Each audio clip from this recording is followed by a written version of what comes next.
6 Messerschmitt 109s circle like vultures above the scattered remains of a P-51 formation. The radio crackles with panic. Red 4 is gone. Repeat, Red 4 is spinning down. Below, a lone Mustang tumbles through thin air at 18,000 feet, smoke trailing from its engine, completely out of control. The German pilots see easy prey, a rookie who's lost his nerve, his aircraft, and in 30 seconds, his life. But what they don't see is the smoke stopping, the spin stabilizing, and the predator realizing he's flown straight into the most perfect trap ever conceived at 400 miles per hour. In 3 minutes, all 6 German fighters will be falling toward the French countryside, and the entire Luftwaffe will have a new nightmare to catalog in their intelligence reports. If you're enjoying this deep dive into the story, hit the subscribe button and let us know in the comments from where in the world you are watching from today. March 1944. The sky above Nazi-occupied France belongs to physics and violence in equal measure. Ice forms on gun sights at 25,000 feet. Engine oil thickens to syrup. Metal contracts until rivets pop and control cables stretch like piano wire about to snap. This is the crucible where the 8th Air Force wages its daylight war against the Reich, sending streams of bombers deep into Germany while fighters weave protective cocoons around the lumbering fortresses. The 352nd Fighter Group operates from Bodney, a muddy airfield in Norfolk where Nissen huts squat like metal mushrooms between dispersal pens. P-51 Mustangs sit in revetments, their aluminum skins streaked with exhaust stains and patch rivets. Ground crews work through the night with numb fingers, replacing shot-out windscreens and counting bullet holes. The smell is aviation fuel, cordite, and the perpetual dampness of English winter. In the ready room, pilots cluster around a potbelly stove while intelligence officers brief them on flak concentrations and enemy fighter bases. The mathematics are brutal and simple. Range plus ammunition plus altitude equals survival or erasure. There is no middle ground. Some crews return with their aircraft shot to pieces. Others don't return at all. The replacements arrive weekly. Young men with fewer than 50 hours in the Mustang who must learn air combat doctrine, while German veterans with 500 missions hunt them from above. Loss rates among new pilots average 60% in their first month. Most never complete 10 missions. They die learning lessons that can't be taught on the ground. How to see the glint of enemy canopies against clouds. How to manage fuel and ammunition in extended combat. How to survive when doctrine fails and instinct takes over. The survivors develop a sixth sense for danger. They learn to read the sky like a battlefield map, to anticipate enemy tactics, and to trust their aircraft beyond the limits specified in the pilot's manual. Second Lieutenant Tommy Caldwell sits in the back row of every briefing, taking notes in a composition book with mechanical precision. 22 years old, thin-shouldered, with wire-rimmed glasses that fog in the humidity of the ready room, he doesn't look like fighter pilot material. His hometown is Davenport, Iowa, where his father runs a grain elevator and his mother teaches 4th grade. Before the war, Tommy studied engineering at Iowa State, spending more time in the library than at fraternity parties, sketching diagrams of aircraft wing designs and calculating lift coefficients for fun. If this history matters to you, tap like and subscribe so these stories aren't forgotten. He volunteered for the Army Air Forces in 1942, not from patriotic fervor, but from logic. The country needed pilots. He had the aptitude. His math scores placed him in the top 5% of aviation cadets. But his instructors noted troubling inconsistencies. He flew with textbook precision during training exercises, yet seemed hesitant to commit to aggressive maneuvers during mock combat. One evaluation read, "Technically proficient, but lacks killer instinct. May hesitate under fire." What they didn't understand was that Caldwell wasn't hesitating. He was calculating. Every aerial engagement he witnessed during training, he analyzed afterward, breaking down the geometry of attack angles, energy states, and defensive reactions. He filled notebooks with diagrams showing optimal turning radii, stall speeds, and closure rates. While other cadets celebrated their solo flights with beer and bragging, Caldwell studied gun camera footage and German tactical manuals captured from downed pilots. His squadron mates at Bodney call him the professor with the mixture of affection and suspicion reserved for anyone who thinks too much in a profession where split-second reactions matter more than academic theory. He's flown 8 missions without firing his guns in anger, not because he's a coward, but because he hasn't found the right situation. He watches, he listens, and he learns. The other pilots assume he's scared. A few think he's saving ammunition for a rainy day. None of them realize he's working out an equation that could revolutionize air-to-air combat. In the barracks, Caldwell sketches constantly, turning circles, energy diagrams, three-dimensional geometry problems involving multiple aircraft at different altitudes and speeds. He's particularly fascinated by the physics of coordinated attacks, how German fighters use altitude and speed differentials to overwhelm isolated targets. He's identified patterns in their tactics, timing, and escape routes. But he's also identified something else, a vulnerability that no one has exploited because conventional wisdom says it's impossible. By March 1944, the Luftwaffe has refined air interception into a lethal science.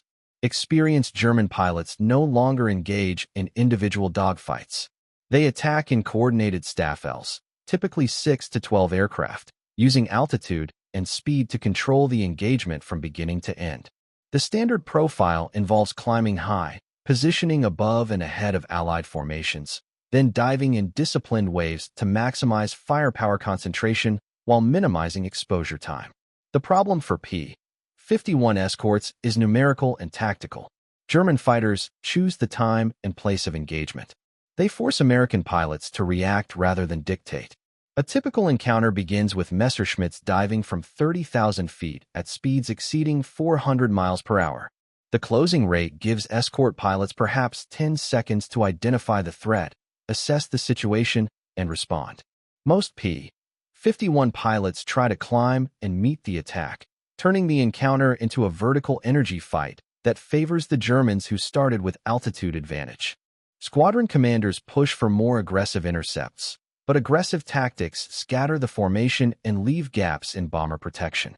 Conservative tactics keep escorts together but cede initiative to the enemy. Either way, German pilots control the engagement from start to finish. They strike when they want, where they want, and disengage when fuel or ammunition runs low. American fighters spend the entire mission reacting to threats they see coming but can't prevent. Caldwell has studied after-action reports from dozens of engagements. He's noticed that German pilots follow predictable patterns during coordinated attacks. They maintain formation discipline during the initial dive, separate into attack pairs during the engagement phase, and regroup at a designated rally point before either attacking again or withdrawing. The timing is consistent: 3 to 4 minutes for the initial pass, 2 to 3 minutes for regrouping, then either a second attack or withdrawal depending on fuel state and threat assessment. The vulnerability, as Caldwell sees it, lies in the regrouping phase. German pilots become predictable when they're trying to re-establish formation. They fly straight lines, maintain constant altitude, and focus on rejoining their wingmen rather than scanning for threats. For 90 seconds, maybe 2 minutes, an entire German formation becomes vulnerable to a single defender who understands the timing and positioning requirements. But exploiting that vulnerability requires perfect execution and a willingness to do something that violates every principle of fighter tactics, deliberately putting yourself in a position where you appear helpless while actually setting a trap. Caldwell's breakthrough comes during a mission debrief on March 8, 1944. The squadron has just returned from escorting bombers to Munich, and 2 P-51s didn't make it back. The intelligence officer reviews gun camera footage showing German fighters regrouping after an attack, flying in loose formation while climbing back to altitude. A captain comments that the Germans look vulnerable during the regroup, but there's never an American fighter in position to exploit it. That night, Caldwell works out the mathematics. If you could position yourself at the right altitude, at the right airspeed, at the exact moment when German fighters are regrouping, you could attack 6 or more aircraft simultaneously before they realize what's happening. The key variables are timing, positioning, and deception. You'd have to appear non-threatening during the setup phase, then execute a maneuver that puts you inside their formation before they can react. He sketches scenarios in his notebook. The German fighters dive, attack, and climb back to regroup at their rally point. During the climb, they're focused on rejoining formation, not on threats from below. If an American fighter could position itself slightly below and ahead of their projected rally point, then execute a climbing turn at the exact moment they reach formation altitude, the geometry would create a perfect firing solution on multiple targets simultaneously. The problem is getting into position without being detected. German fighters aren't blind. They maintain some degree of situational awareness even during regrouping. You'd have to approach from an unexpected angle, at an unexpected altitude, looking like something other than a threat. Caldwell realizes the solution requires acting like a pilot who's already been defeated, flying like you're damaged, lost, or retreating. He approaches his flight leader with the concept. Major Richards listens politely, asks a few questions about energy states and turning radii, then tells Caldwell to stick to standard tactics until he has more experience. The major doesn't forbid experimentation, but he makes it clear that Caldwell's job is to protect bombers, not test theories. Caldwell nods and says he understands. He doesn't mention that he's already begun testing elements of the maneuver during routine patrols over the channel. March 15, 1944. The target is Augsburg, home to the Messerschmitt factory where German fighters are built. The mission planners expect heavy resistance. The Luftwaffe will defend aircraft production facilities with everything available. The weather is marginal. Broken clouds at 15,000 feet, visibility 3 to 5 miles, wind from the northwest at 30 knots. Perfect conditions for German fighters to attack from concealment and disappear before escorts can respond. Caldwell's flight takes off in the pre-dawn darkness, for P-51s forming up over the English coast before turning southeast toward France. He flies Red 4, the trailing position in the second element.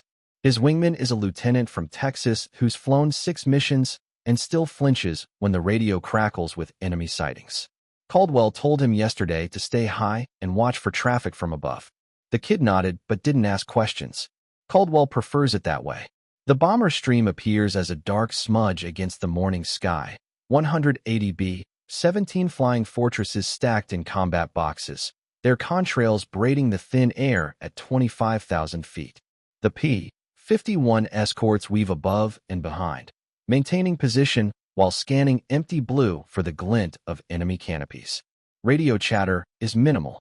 Eyes search the sky methodically, quadrant by quadrant, looking for the dark specks that grow into danger faster than most pilots can react. If you find this story engaging, please take a moment to subscribe and enable notifications. It helps us continue producing in-depth content like this. The Luftwaffe hits them 60 miles from the target. They come out of the sun, as always, 2 Staffels of Messerschmitt 109s, 24 aircraft in perfect formation, diving from 32,000 feet with the kind of precision that takes years to develop. The radio explodes with contact reports. Bandits high, bandits 12 o'clock, 30-plus climbing. The American formation fragments as individual flights engage multiple targets simultaneously. Caldwell sees his opportunity developing before anyone else recognizes the pattern. The German fighters execute their standard attack profile, diving through the bomber formation in coordinated pairs, firing short bursts, then climbing away to regroup northeast of the bombers. The P-51 escorts react predictably, chasing the attackers up and away from the bombers, exactly as German tactical doctrine expects them to do. But Caldwell doesn't chase. Instead, he notes the German rally point, a patch of sky 3 miles northeast of the bomber stream at 28,000 feet, and calculates the timing. The Germans will regroup there in approximately 90 seconds. If he positions himself correctly, he can arrive at the same time, but from below and behind, looking like a pilot who's been separated from his formation and is trying to catch up. He breaks away from his flight, ignoring his wingman's radio calls, and begins a shallow dive toward lower altitude. To anyone watching, it looks like Red 4 has lost situational awareness and is heading in the wrong direction. His flight leader calls twice, ordering him to rejoin formation. Caldwell clicks his microphone twice in acknowledgement, but continues his dive. At 22,000 feet, Caldwell levels off and begins a gradual climb toward the projected German rally point. He throttles back to 75% power, just enough to maintain airspeed, but not enough to look aggressive. He flies slightly nose up, wings waggling occasionally, like a pilot who's disoriented and trying to navigate by visual references. To the German fighters regrouping above him, he appears to be exactly what they most want to find: an isolated, confused American fighter pilot flying alone. 6 Messerschmitt 109s reach their rally point in loose formation, climbing through 26,000 feet and beginning to reassemble into attack pairs. They're focused on rejoining formation and preparing for their next pass at the bombers. Their situational awareness is reduced to immediate threats and formation discipline. They notice the P-51 below them, but categorize it as a non-threat. Just another American pilot who's lost his nerve and is heading home.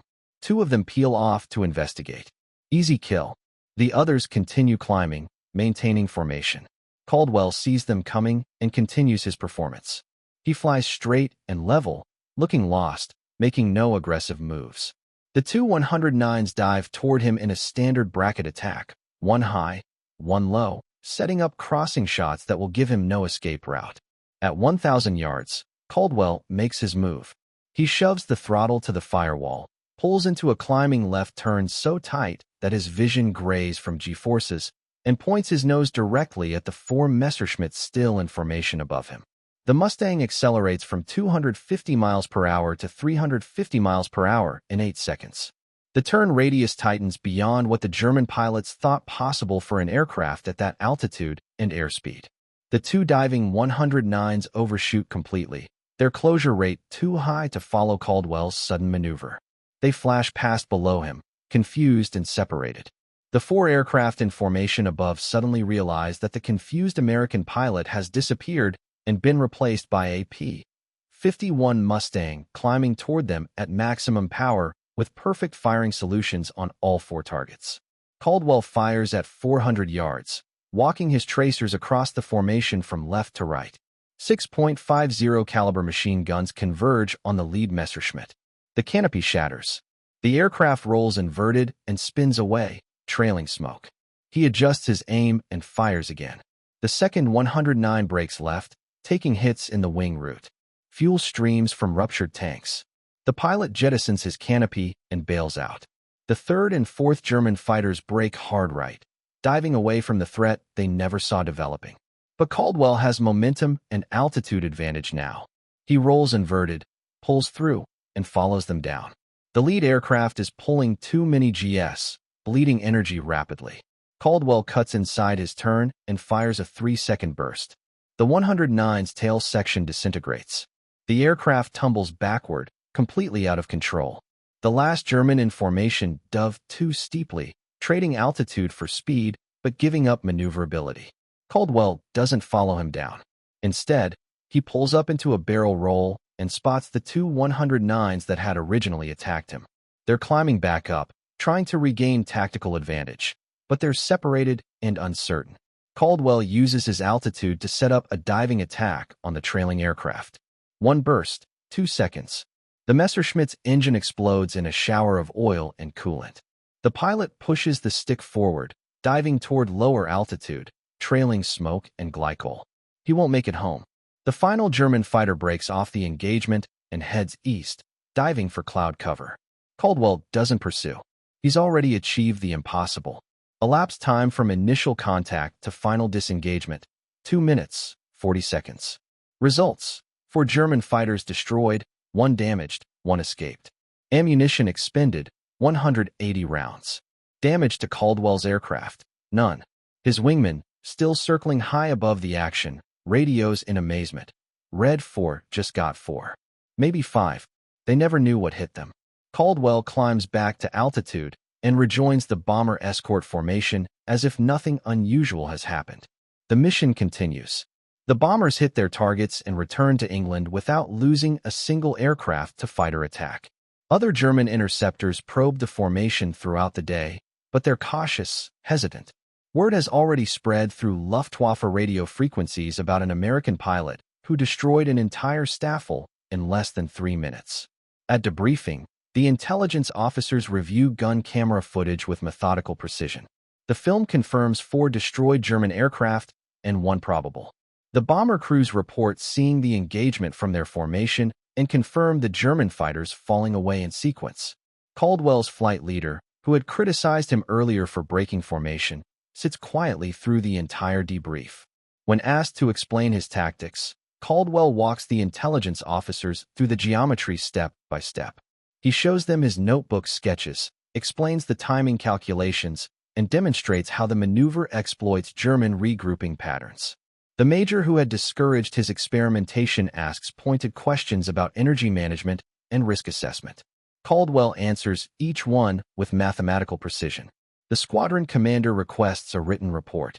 Caldwell types 6 pages, complete with diagrams showing altitude profiles, turning radii, and engagement geometry. He titles it Exploitation of Enemy Formation Discipline During Regrouping Phase. He explains that German pilots are most vulnerable when they're focused on rejoining formation because their attention is directed inward rather than outward. A defending fighter can exploit this vulnerability by appearing non-threatening during the approach, then executing a high-energy maneuver that puts multiple targets within a single firing solution. The key variables are timing and deception. The attack must begin at the exact moment when enemy aircraft are transitioning from individual to formation flight. Too early, and they'll have time to react. Too late, and they'll already be reformed and alert. The deception must be convincing. The attacking pilot must appear vulnerable until the final second when energy and altitude suddenly convert into an unstoppable attack profile.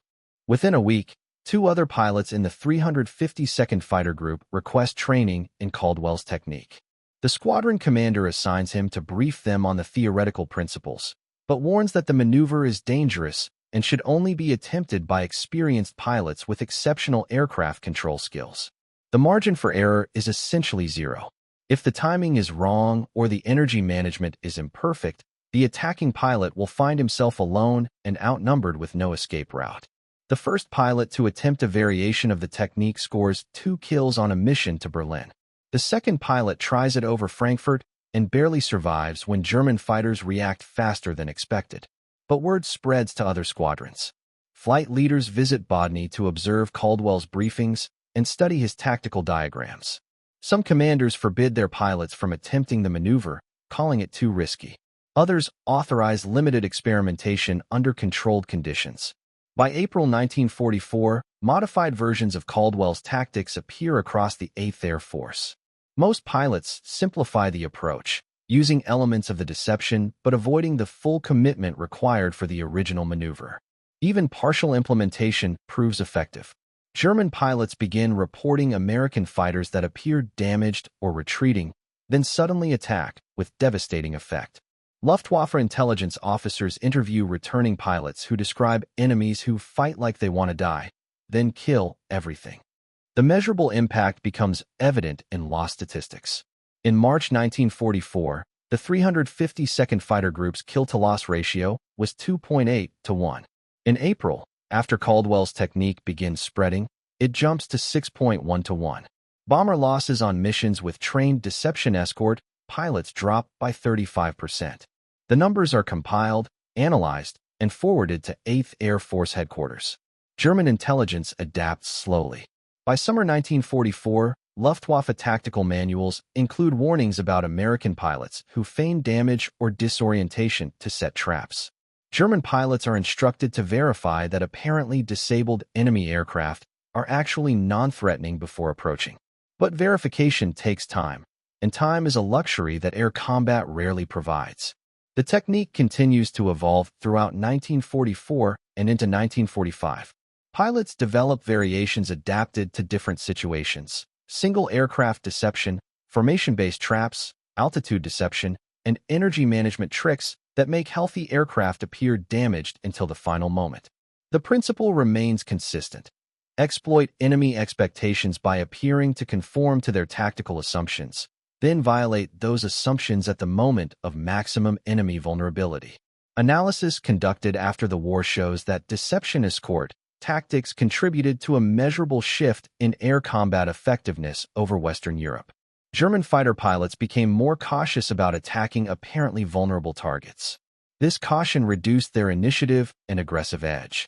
Loss rates among German day fighter squadrons increased 23% during the final year of the war, partially attributable to encounters with American pilots trained in deception techniques. Caldwell's personal tally reaches 11 confirmed kills by war's end, but his true impact extends far beyond individual victories. He demonstrates that air combat effectiveness can be improved through systematic analysis of enemy tactics and the development of countermeasures that exploit predictable behavior patterns. His approach, studying opponent tactics, identifying vulnerabilities, and developing responses based on physics rather than instinct, becomes a template for tactical innovation throughout the Air Force. Modern air combat training includes elements derived from Caldwell's work. Pilots learn energy management, deception techniques, and the exploitation of enemy formation discipline. The specific maneuvers have evolved with technology, but the underlying principles remain. Analyze enemy patterns, identify vulnerabilities, and exploit them through precise timing and superior position. Thomas Caldwell completes his combat tour in August 1944 with 11 confirmed victories and a Distinguished Flying Cross. He's offered promotion to captain and assignment as a tactics instructor, but declines. He says he wants to finish his engineering degree and return to Iowa. The squadron commander doesn't argue. Before departing, Caldwell types a final report summarizing lessons learned and tactical recommendations. It's filed with 8th Air Force Headquarters and eventually becomes part of the post-war tactical study program. He returns to Iowa State University in September 1944, completes his degree in mechanical engineering, and graduates in 1946. He marries his high school sweetheart and accepts a position with John Deere, designing hydraulic systems for farm equipment. He has 4 children and lives quietly in Cedar Falls, Iowa, rarely discussing his military service except with other veterans at American Legion meetings. In 1965, an Air Force historian contacts Caldwell while researching fighter tactics development during World War II. Caldwell agrees to a brief interview but insists on reviewing the final text before publication. When asked about his innovations, he emphasizes that he simply applied engineering principles to tactical problems. He says any competent pilot could have developed similar techniques given sufficient observation time and mathematical background. The historian asks if he considered himself a hero. Caldwell says no. He says he was a pilot who paid attention to details and applied logical analysis to complex problems. The war was won by thousands of such people, most of whom receive no recognition. His contribution was marginal and temporary, a small improvement in tactical effectiveness that helped save some lives and end the conflict slightly sooner. Thomas Caldwell dies in 1987 at age 65. His obituary mentions his work at John Deere and his service in World War II, but doesn't detail his tactical innovations or combat record. His notebooks and personal papers are donated to the Iowa Aviation Museum, where they sit in climate-controlled storage, occasionally reviewed by graduate students studying the development of air combat doctrine. Modern fighter pilots train in scenarios that trace their lineage to techniques Caldwell developed over occupied France in 1944. They learn energy management, situational awareness, and the exploitation of enemy tactical patterns. Most don't know the origin of these concepts. They simply know they work because quiet engineers like Tommy Caldwell prove that warfare is governed by physics, psychology, and the willingness to think differently when conventional wisdom fails. He changed aerial combat not through inspirational speeches or dramatic gestures, but through careful observation, mathematical analysis, and the courage to test theories when lives hung in the balance. His squadron thought he was lost when he dove away from formation that March morning. The German fighters thought he was easy prey when he appeared below them, apparently confused and vulnerable. Both were wrong. And in less than 3 minutes over Nazi-occupied France, 6 experienced Luftwaffe pilots learned the hardest lesson of air warfare: that the most dangerous enemy is the one who makes you believe you understand the situation perfectly, right up until the moment you discover you understood nothing at all. Thank you for watching. For more detailed historical breakdowns, check out the other videos on your screen now and don't forget to subscribe.